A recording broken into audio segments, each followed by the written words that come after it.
Vamos ler Marcos capítulo 4, a partir do verso 35 até o capítulo 5, versículo 1. Acharam? Marcos 4, 35 até o capítulo 5, versículo 1. Ok? Diz assim a palavra do Senhor: Naquele dia, ao anoitecer, disse ele aos seus discípulos: Vamos para o outro lado. Deixando a multidão, eles o levaram no barco, assim como estava. Outros barcos também o acompanhavam. Levantou-se um forte vendaval, e as ondas se lançaram sobre o barco, de forma que este ia se enchendo de água. Jesus estava na popa dormindo com a cabeça sobre um travesseiro. Os discípulos o acordaram clamando: Mestre, não te importas que morramos? Ele se levantou, repreendeu o vento e disse ao mar: Aquietai-se, acalme-se. O vento se aquietou e fez-se completa bonança. Então perguntou aos seus discípulos: Por que vocês estão com tanto medo? Ainda não têm fé?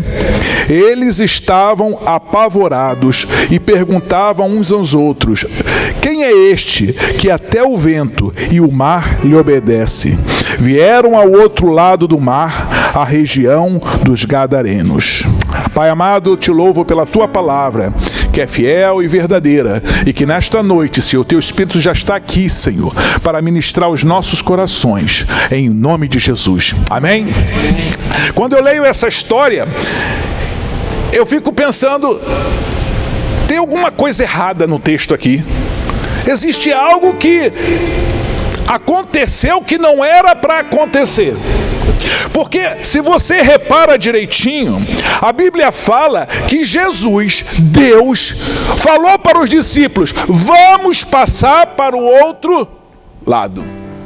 E eles, obedecendo, pegaram Jesus, e a Bíblia fala como está, ou seja, da maneira que ele é mesmo, e entraram no barco e foram. Se o mundo fosse perfeito, nós deveríamos ler o capítulo 4, no versículo 26. Tomaram Jesus, colocaram na barca e havia outras barcas e se foram. E aí era para mudar imediatamente para o capítulo 5, versículo 1, e chegaram do outro lado. Porque se Deus falou que eles iriam para o outro lado, era para ser assim. Isso seria no mundo perfeito. Porém, não é assim que funciona. Jesus disse: vão passar para o outro lado.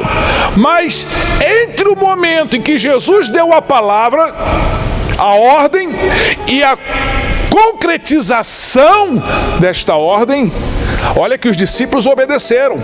Eles obedeceram a palavra, mas eles foram confrontados por uma situação que tentava impedir o cumprimento daquilo que Deus havia ordenado à vida deles. Será que isso acontece com a gente? Será que muitas vezes você vem à igreja, escuta uma palavra que te anima, você escuta uma palavra que te dá fé, que te dá ânimo, que te dá direção, e de repente, no dia a dia, parece que tudo está errado, parece que o mundo está contra você, você faz tudo certo, mas os problemas aumentam, você anda corretamente, mas a perseguição cresce. Se você ler a história de Lázaro, depois nós vamos voltar aí, no capítulo de João, capítulo 11, do versículo 1 ao 44, nós não vamos ler, fala a história de Lázaro, a morte e ressurreição de Lázaro. No capítulo 11, no versículo 21, Marta, irmã de Lázaro, chega para Jesus e fala assim, depois que Lázaro morreu, Jesus vai lá para ressuscitar Lázaro, e Marta chega para Jesus e fala assim: Senhor, se tu estivesse estado aqui, não teríamos sofrido tanto, não teríamos morrido. Depois, no versículo 32, Maria, outra irmã de Lázaro, chega também para Jesus e fala: Senhor, se tivesse estado aqui, o meu irmão não teria morrido. Em outras palavras, as duas culpavam a Jesus pela morte de Cristo, de Lázaro. As duas disseram: Senhor, se tu tivesse vindo, se tu tivesse presente naquele momento, meu irmão não teria morrido. Aonde estava Jesus? O que tinhas para fazer de tão importante que não pôde vir para socorrer meu irmão? O que estava acontecendo que tu não estava aqui quando eu clamei, quando eu pedi, quando eu orei, quando eu intercedi pela cura, quando eu intercedi pelo matrimônio, quando eu intercedi pela minha família, quando eu intercedi pelo trabalho? Aonde estavas, Senhor? Aonde estavas, Deus? E a pergunta dela, eu tenho certeza que muitas vezes você não tem coragem, mas pode ser a pergunta que passa pela sua cabeça. Parece que Deus não está nem aí. Parece que a situação aquece, as ondas se levantam, o vento, e Jesus está dormindo. Os discípulos apavorados, temendo a morte, Jesus dormindo. A água entrando no barco e Jesus dormindo. E se você reparar na história de Lázaro, elas fizeram exatamente o correto. Quando Lázaro estava enfermo, elas foram e mandaram mensagem a Jesus, dizendo: Senhor, vem, porque o teu amigo... Olha, elas declaram que no versículo 1, que declaram que Jesus era amigo. Era um relacionamento, mas não era um relacionamento com um estranho que estava enfermo, era um amigo chegado. E depois fala também que Jesus amava aquela família, amava Marta, amava Maria. Teu amigo está enfermo. Mas Jesus dá uma palavra que alegra o coração delas. E Jesus responde no versículo 4 e 5 do capítulo 11 ainda de João. Jesus responde que essa enfermidade não é para a morte, mas para a glória de Deus e de Jesus. E eu fico pensando, Lázaro enfermo na cama, e voltam aqueles que foram a chamar Jesus dizendo: Jesus disse que essa enfermidade não é para a morte, mas é para a glória de Deus. Eu fico imaginando que virou um culto pentecostal ali. O povo celebrou, o povo adorou. Glória a Deus! Meu irmão vai ficar curado, não é para a morte. Aleluia! Louvado seja o Senhor! O Senhor vai ser glorificado.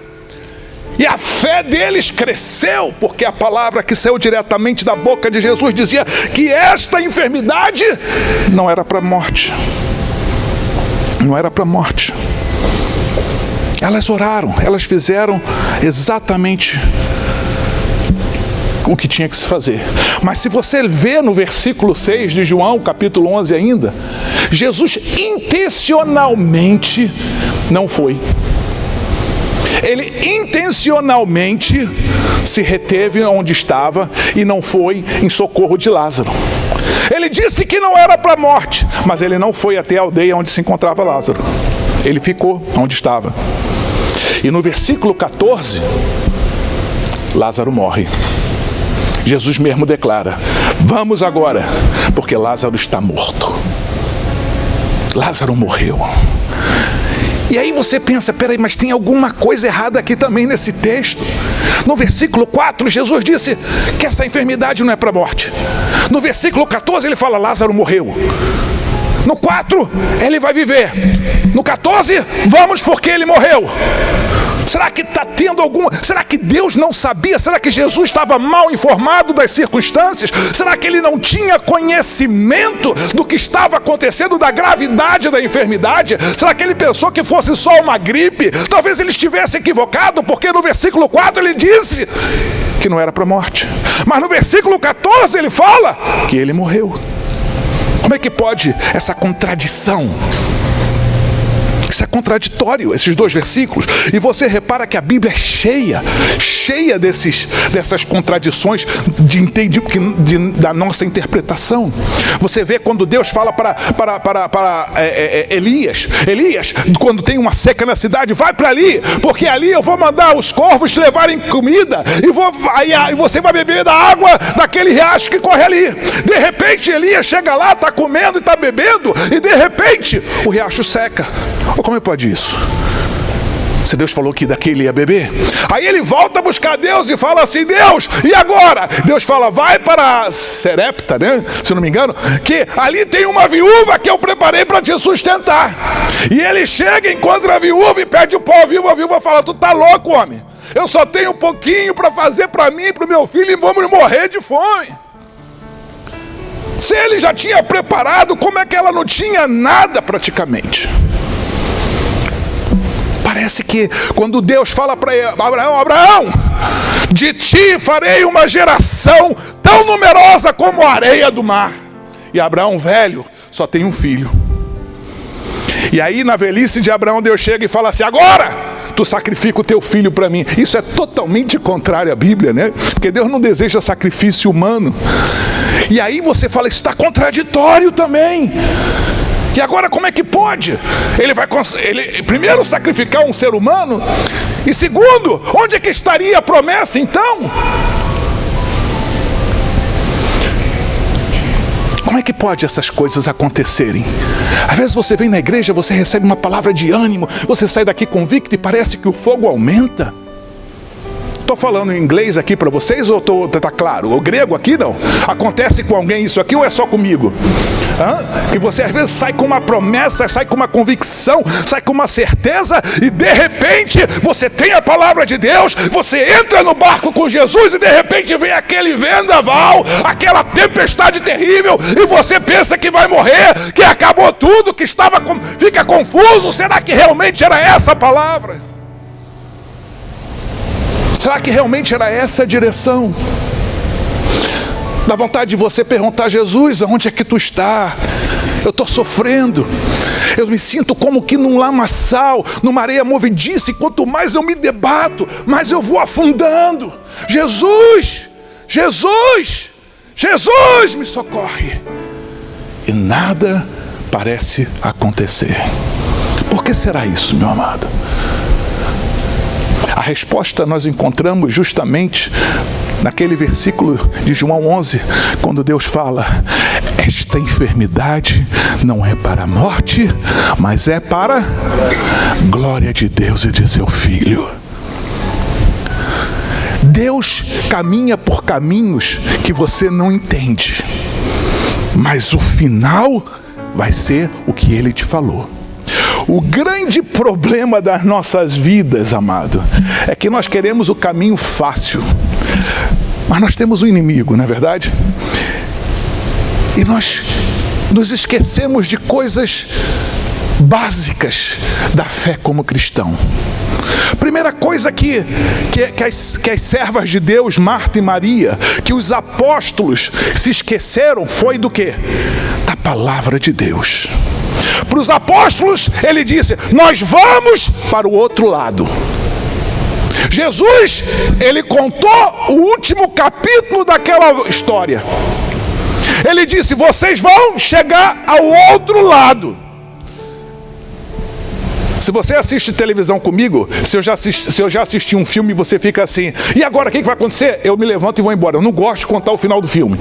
Eu não gosto de ficar relatando o filme que está acontecendo. E detesto quando eu faço comigo: agora vai. E esse cara é o bandido. Acabou o filme para mim. Entendeu? Então veja bem, Jesus, eu acho que Deus já chega e fala: o final é esse. Você vai para o outro lado. E você pensa que você vai de jatinho. Jesus te chama para os Estados Unidos, tu chega aqui, tu pensa que quando tu passa na imigração, o oficial fala: ih, tu foi sorteado com green card, entra. Não, tu parece que as coisas são... Não é. Não é, seria bom, né? Mas não é. Ele te deu o final da história. Você vai para o outro lado. Essa enfermidade não é para a morte, mas durante a história, muitas coisas acontecem. O fogo queima, a tempestade levanta, a luta aumenta. E quanto maior é a luta, quanto maior é a tempestade, quanto maior é a perseguição, quanto maior é a batalha, maior é a glória de Deus. Tu veio aqui para ser instrumento para a glória de Deus. Tu não foi criado simplesmente para ser rico, né, para casar com Brad Pitt, não. Tu foi criado para a glória de Deus. E o que Deus te falou, se levante o mar, se levante a chuva, se levante a morte, se levante todo o inferno. O que Deus falou, se você crer, você vai ver a glória de Deus. No final, o teu gozo será maior do que a tua batalha. Porque essa é a palavra. Ele te contou o final da história. Te contou o final da história. Vai passar para o outro lado, não vai ter morte, acabou. Aí Lázaro morre. Então a primeira coisa que os discípulos e que elas esqueceram se foi da palavra de Deus. Palavra de Deus. Jesus tinha dito, isso não é para a morte. Essa era a palavra de Deus. Jesus tinha dito, vão para o outro lado. Essa é a palavra de Deus. Quando você vem na igreja, às vezes Deus está falando contigo. Você sai daqui crendo, te dá uma palavra. E aí vem a circunstância, vem a dificuldade. Você fala, Jesus, a palavra estava errada. Eu entendi tudo errado. Eu sou burro mesmo, sou um cabeção. Perdeu a bênção. Você esqueceu da palavra. Esqueceu da palavra. A palavra de Deus, ela se cumpre, independente da tua capacidade, independente do teu entendimento, independente da tua sabedoria, a palavra de Deus vai se cumprir.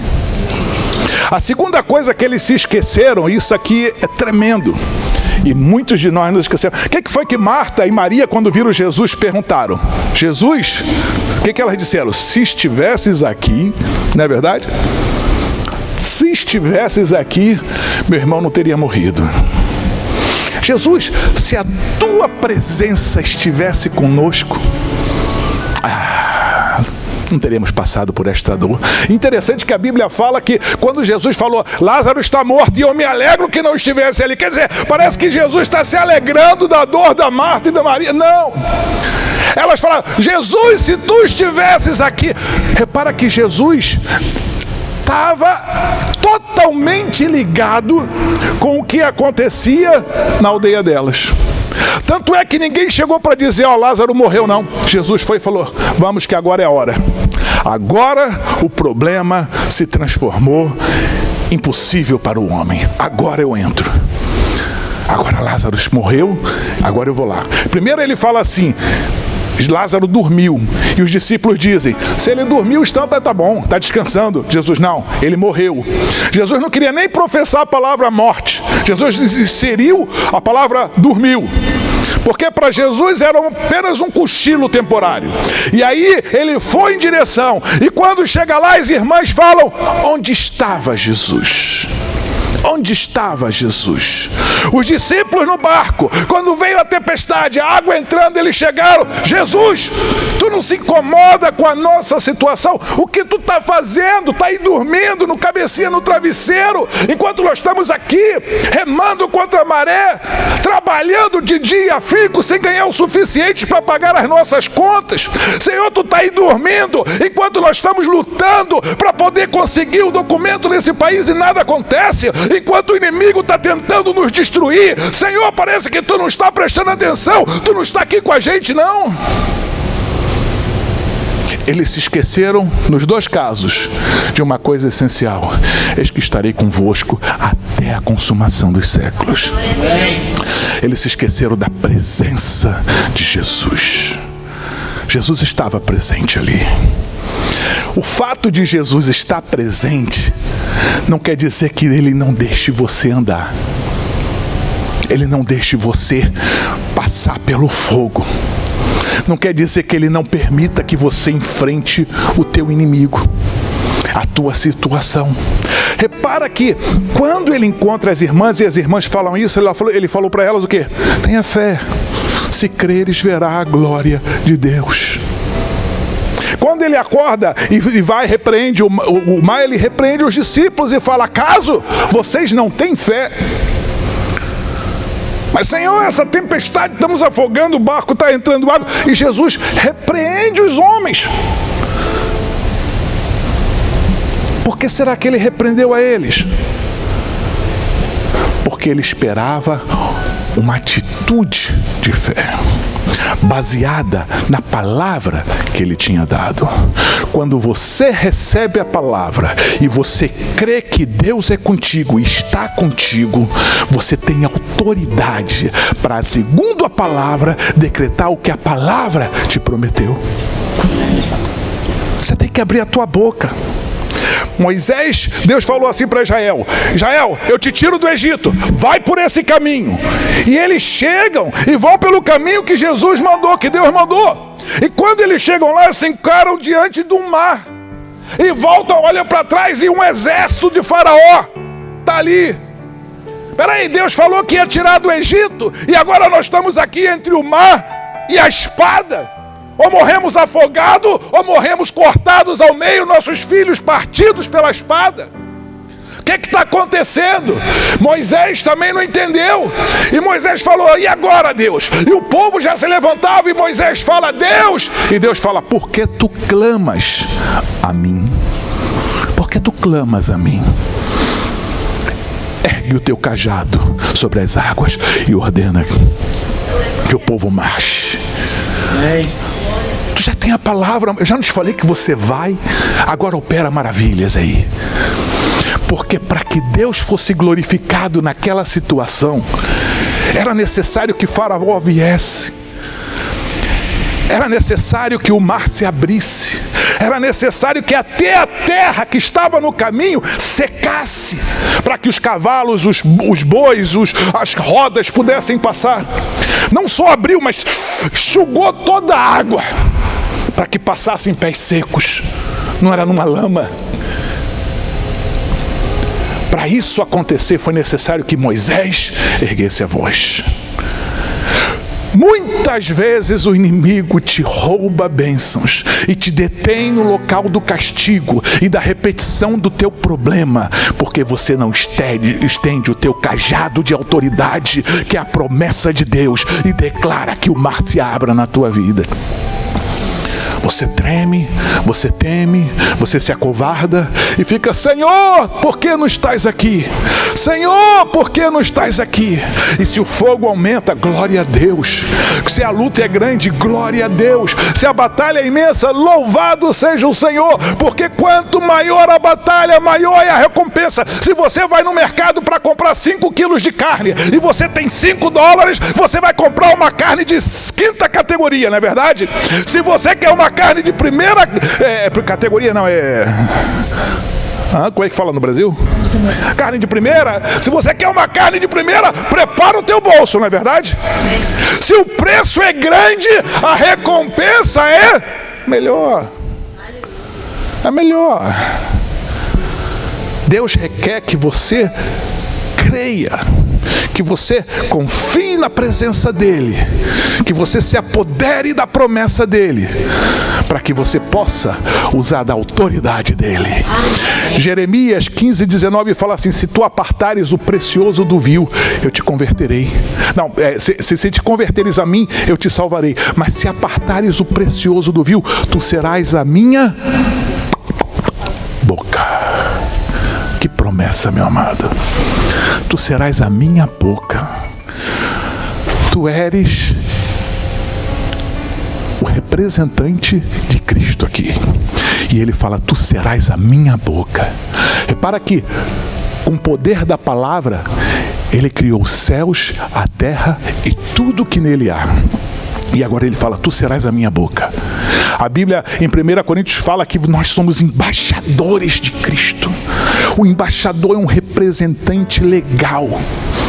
Quando você é o embaixador de uma nação, você representa a imagem, você representa a vontade, você representa os direitos daquela nação, a autoridade daquela nação. Quando você toca no embaixador, você está tocando em todos os habitantes daquela nação. Quando toca em você, o inimigo está tocando no Pai, está tocando no Filho, está tocando no Espírito Santo, está tocando em todos os anjos, porque tu eres o representante dos céus. Mas temos que nos posicionar. E eu tive um mestre que me ensinou uma vez uma coisa. Na Bíblia, na vida, as coisas funcionam em 5 fases. O crente tem 5 fases. Primeiro, Deus fala contigo. Quando Deus fala contigo, você tem 2 respostas: sim, Senhor, ou não, Senhor. Um exemplo de não, Senhor, quem foi? Bem fácil.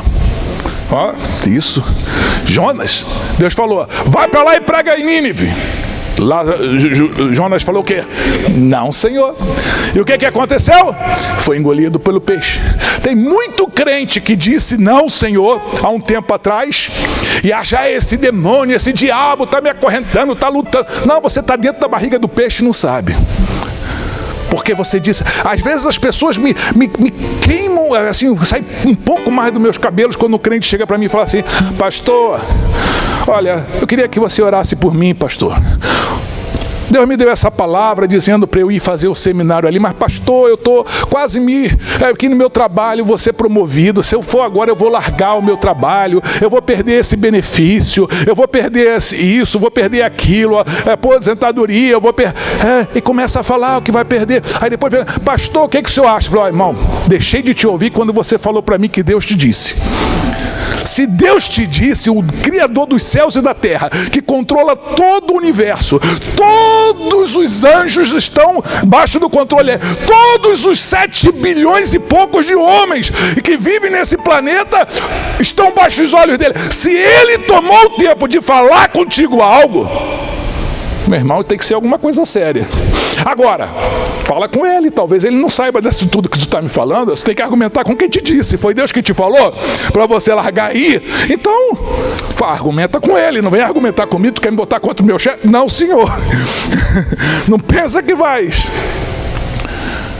Às vezes a pessoa fala, mas Deus me disse, não, mas eu sou mais sábio que Deus. Acho que pensa assim, sabe? Não, Deus não está ciente da minha situação. Aí o que acontece? Entra na barriga do peixe e fica lá numa escuridão, comendo coisa, resto de animal marítimo, sei lá o quê. Às vezes a gente tem a ideia de que do Pinóquio, né? Era Pinóquio que tinha lá o cara na barriga da baleia, com a mesinha, com a velhinha, né? Olha que vida boa. Tu acha que Jonas tinha velhinha dentro da barriga? Meu irmão, ele estava em trevas, estava na profundeza do mar, até que sem ver nada, comendo o que tivesse ali. Eu não sei nem como é que ele bebia aquela água salgada. Deus fazia algum milagre por ele ainda para mantê-lo vivo, ou se ele ficou com sede 3 dias. Mas eu sei de uma coisa: quando Deus falou para Lázaro, ele disse não. Quando ele disse não, ele pagou a consequência. Então, quando Deus falar contigo alguma coisa, tendo certeza que é Deus, não duvide, creia e faça o que ele te mandar. Tem que estar de acordo com isso aqui, ó, com esse livro da vida. Com esse livro da vida. Se tiver de acordo com esse livro da vida, meu amado, é uma promessa, agarre. Então, primeira coisa, Deus fala. Segunda coisa, você responde. Qual é a resposta? Aprenderam, né? Não existe opção não, senhor. Tá maluco, tá amarrado em nome de Jesus. Sai para fora, amém? Então a resposta é sempre sim. Mas aí tem a terceira fase. Primeira fase, Deus fala. Segunda fase, você responde. A terceira fase, o inimigo fala. Deus falou contigo algo, Deus te deu uma promessa, você disse que ia fazer, agora o inimigo se levanta. Ele fala, manda uma tempestade para impedir, aumenta essa enfermidade para que ele morra, faz com que ele perca o trabalho para ele não crer, cria problema na família para ele duvidar, aumenta o fogo, aumenta a dificuldade, e aí você, meu Deus, se esquece da palavra. O inimigo vai sempre se levantar para impedir aquilo que Deus disse para você. Então, Deus fala, você responde, sim, Senhor, amém? O inimigo fala. E agora a quarta fase, sabe qual é? Você responde. Você responde a quem? Ao inimigo. Ao inimigo. Você não responde a Deus. Moisés ali, ele errou quando? Quando ele foi falar com Deus. O inimigo impôs aquela situação, colocou entre ele e o mar, e aí ele foi, Deus, não é comigo não. Fala com teu inimigo. Ordena que teu inimigo saia. O inimigo entre o povo de Israel e a promessa de sair do Egito era o quê? Era o exército? Não era, era o Mar Vermelho. Então ordena que o teu inimigo saia da frente, porque você tem a minha palavra. Você tem a minha promessa. Então ordena ao teu inimigo: saia em nome de Jesus. Porque essa vitória é minha, porque essa promessa é minha. Ainda que o fogo seja grande, eu não me curvarei. Ainda que a luta seja grande, eu não desistirei. Porque eu tenho a promessa do Senhor. Essa vitória é minha, em nome de Jesus. Primeiro, para você não esquecer, Deus, você, o inimigo fala, o diabo fala. Aí você, a quem? Ao inimigo. E aí quando você responde corretamente ao inimigo, Deus volta a falar contigo, com a manifestação do seu poder, com o cumprimento da sua promessa na sua vida. Se você reparar na Bíblia, está cheio desses 5 passos, lotado desses 5 passos. Funciona assim. Você tem um inimigo. O fato de você sair daqui hoje com fé, crendo na promessa, renovado na promessa, não quer dizer que você vai sair daqui e tropeçar na promessa, não, irmão. Que vai cair do céu, chuva, pedras de diamante, ouro, não. Você vai enfrentar a luta. Não pense, no mundo passareis por aflições. Quem aqui já passou por aflição? Se você não passou por aflição, irmão, vem aqui para frente pregar, que eu quero sentar e ouvir o teu testemunho. No mundo passareis por aflição, mas Ele te deu uma promessa: mantenha o bom ânimo. Mantenha o bom ânimo. Não resmungue, não desespere, não perca a esperança. Mantenha o bom ânimo, porque eu venci o mundo e você vai vencer também comigo. Amém? Amém? Mantenha o bom ânimo. Daniel capítulo 3 conta a história de Sedraque, Mesaque e Abidnego. Esse era o nome babilônico deles, né? Que o rei criou uma estátua, uma imagem, e falou que todo mundo, ao ouvir o som da trombeta, o que seja, tem que adorar, se curvar à imagem. Só que Sadraque, Mesaque e Abidnego falaram: tu tá louco, homem. Vê se eu vou me curvar diante da tua imagem. Vê se eu vou adorar o teu Deus. Daniel capítulo 3. Olha só. Versículo 14, diz que o rei fala que todo mundo tinha que adorar. Mas aí, Sadraque, Mesaque e Abidnego não adoraram a imagem, não se curvaram diante da imagem. Aí o rei chama os meninos: vocês estão doidos? Vocês não ouviram a minha ordem?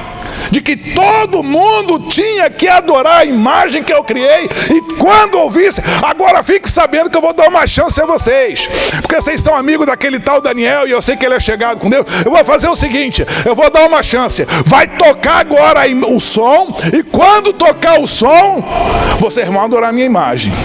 Porque senão, não tem ninguém que te livre da minha mão. Vocês vão queimar no fogo. Versículo 17. Olha aqui, nosso Deus, a quem servimos, pode nos livrar. Veja bem, seu rei, o nosso Deus, a quem nós servimos, pode nos livrar do forno de fogo ardente e da tua mão. Porque ele falou: não vai ter ninguém, nenhum Deus, nem ninguém que te livre da minha mão hoje, Daniel, Sedraque, Mesaque, Abidnego. Eu vou fazer barbecue de vocês, churrasquinho de vocês. Mas ele fala, os moleques responderam: seu rei, tu tá louco, homem. Estou contemporalizando aqui a coisa. Você tá louco, homem? Porque o meu Deus, a quem eu sirvo, Ele sim pode me livrar da tua mão e desse foguinho que você tem. Eles estão falando assim: sabe o que? Na nossa vida vai acontecer o que Deus quer, independente do que o Senhor Rei decidir.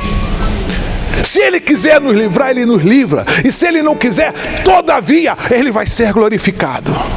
Isso é fé, amado. Isso é fé. Isso é fé. Isso é fé verdadeira. E aí, se você ler a história depois, sabe o que aconteceu? O rei ficou tão irritado que aumentou o fogo 7 vezes e lançou os moleques lá dentro. Eu espero encontrar com eles lá no céu um dia, e vocês não falam que eu chamei de moleque não, tá? Mandou os rapazes lá dentro. 7 vezes mais o fogo. Quem lançou os caras, os valentões, os grandões, morreram ao lançar. Mas eles caminharam lá dentro. E a Bíblia fala que eles saíram e o rei viu e viu o Senhor lá dentro com eles. E aí a Bíblia fala que quando eles saíram, nem chamisco no cabelo deles se queimou. Nem cheiro de fogo tinha no cabelo. Não foram nem contaminados pelo cheiro, amados. Porque foram fiéis diante da morte. Se apegaram a Deus com amor. Deus os livrou. Algumas pessoas falam, esse negócio de crer, de você falar que Deus cura, que Deus cura, que Deus... Aí as pessoas morrem e falam assim, eu vou crer que eu vou ser curado até a hora que eu morrer, e quando eu morrer e abrir os olhos, eu vou ver Jesus e eu vou saber, vou dizer, eu estou curado. Porque eu vou guardar a minha fé até o último instante. Paulo falou que ele guardaria a fé dele. Percorri o bom combate, percorri a carreira, combati o bom combate, mas guardei a minha fé. Guarde a tua fé diante das circunstâncias, diante dos problemas. Guarde a tua fé, permaneça firme. Ainda que o teu inimigo se levante e fale, eu vou te lançar no fogo. Eu vou destruir a tua vida. Eu vou acabar com a tua saúde. Eu vou acabar com o teu... Fala assim, tu tá falando demais. Diga pra ele mesmo. Tu tá falando, tu não sabe o que fala. Tu tá falando feito uma mulher louca. Porque o meu Deus é quem cuida da minha vida. O meu Deus é quem me cura. O meu Deus é quem me salva. Eu sou lavado, comprado pelo Espírito Santo de Deus, pelo sangue de Jesus. Eu sou cheio do Espírito Santo de Deus. Você sabia que uma vez eu preguei numa praça, pastor André deve lembrar, na Praça Seca, nós começamos tinha um trabalho na Maranata, eu ajudava lá, e nós fazíamos depois do culto um ar livre. E naquele dia foi uma bênção, umas 30 pessoas aceitaram Jesus no culto público, e os jovens da igreja faziam. E de repente manifestou um demônio. Eu tinha mais ou menos de um ano de crente, e manifestou um demônio numa mulher, e rodava de um lado para o outro, e rodava de um lado para o outro, gritando, eu vou te calar, eu vou te calar, e apontava para mim, gritando, eu vou te calar. E eu estou lá atendendo as pessoas que aceitaram a Jesus. Aí daqui a pouco aquela mulher correu na minha direção, querendo pular em cima de mim, quando de repente os irmãos da igreja seguraram. E seguraram. Eu era novo convertido, praticamente um ano mais ou menos. Aí eu cheguei em direção àquela mulher para libertar, né? Quando eu cheguei perto, o demônio falou para mim assim, eu te conheço, eu vou te calar, eu te conheço. Aí eu pensei, ele vai falar alguma mentira de mim, vai dizer que está em pecado, que você estava vendo isso. Eu falei, demônio é mentiroso mesmo. Sabe o que eu falei para ele? Eu sei que tu me conhece. Meu nome é Márcio Luiz Vieira. Eu sou lavado e comprado pelo sangue de Jesus Cristo. A autoridade de Jesus sobre a tua vida. Então tu tem que me conhecer para me obedecer. E em nome de Jesus tu sai dessa mulher. Na hora o Espírito foi. Ele tem que me conhecer. Quando ele me conhece mesmo. Tem que me conhecer para me respeitar. Tem que saber quem é o chefe aqui. Eu sou o representante de Cristo aqui. Eu sou a autoridade de Cristo aqui. Então tu tem que me conhecer para obedecer. Em nome de Jesus. O teu Deus continua operando milagres. Ele não está dormindo. Quando ele se faz de dormindo, ele está ali, mas está ligado, pensando em Lázaro. Está ligado, fala assim, ai meu Deus. Aí ele não vai falar, ai meu Deus, porque ele é Deus. Ele vai falar, ai, que agora eles orem, que agora eles repreendam o mar, que agora eles ordenem que essa enfermidade saia de Lázaro, que agora eles ordenem que a chuva pare. Eles vão. Aí nada. Aí Jesus levanta irritado. Porque o cara, Deus falou tudo, você irmão. E os homens nada, depois de ver tantos milagres. Nada. Deus está esperando a tua resposta ao inimigo, para que ele possa agir com poder. Muitos crentes caem na fase 4. Quando é a hora de você falar para o inimigo, escuta bem, ô chifrudo, eu te repreendo em nome de Jesus. Sai daqui em nome de Jesus, porque neste templo aqui tu não toca. Ezequiel 43:12 fala assim, que do cume do monte, todo o seu redor será santíssimo, o santuário é santíssimo. Eu sou a habitação do Espírito Santo de Deus, e se eu sou santuário do Senhor, é santíssimo, o inimigo imundo, sujo, não vai tocar. Em nome de Jesus. tem que ordenar, tem que abrir a tua boca, tem que usar da autoridade, em nome de Jesus. Deus segue operando. Eu queria trazer e falar alguns testemunhos, muitos que Deus já operou na minha vida, mas eu trouxe um vídeo, não sei se pode. Cadê o pastor? Está escondidinho aí, né, irmão? Então, eu queria, esse aqui passou na televisão aqui, americana aqui dos Estados Unidos, né, mas no canal hispano. Eu queria pedir esse testemunho para que vocês vissem. Talvez vocês já tenham visto. Aumenta o volume, por favor. Porque parece ser un milagro de verdad. Atrapado en su auto en medio de las llamas. Aumenta más, ¿pode? Muerto, pero sale completamente sano. Ah, y hay mucho más. Ojos abiertos. Para que vocês prestem atenção como Deus é Deus.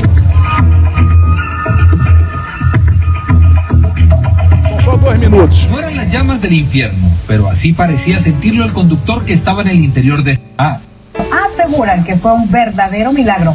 Ángel Ayón se encuentra con nosotros en vivo y le preguntamos cómo pudo este hombre salir ileso en medio del fuego, Ángel. Bueno, creo que tú lo has dicho, porque parece ser un milagro de verdad. Atrapado en su auto en medio de las llamas, lo daban por muerto, pero sale completamente sano. Ah, y hay mucho más. Ojos abiertos, historias asombrosas.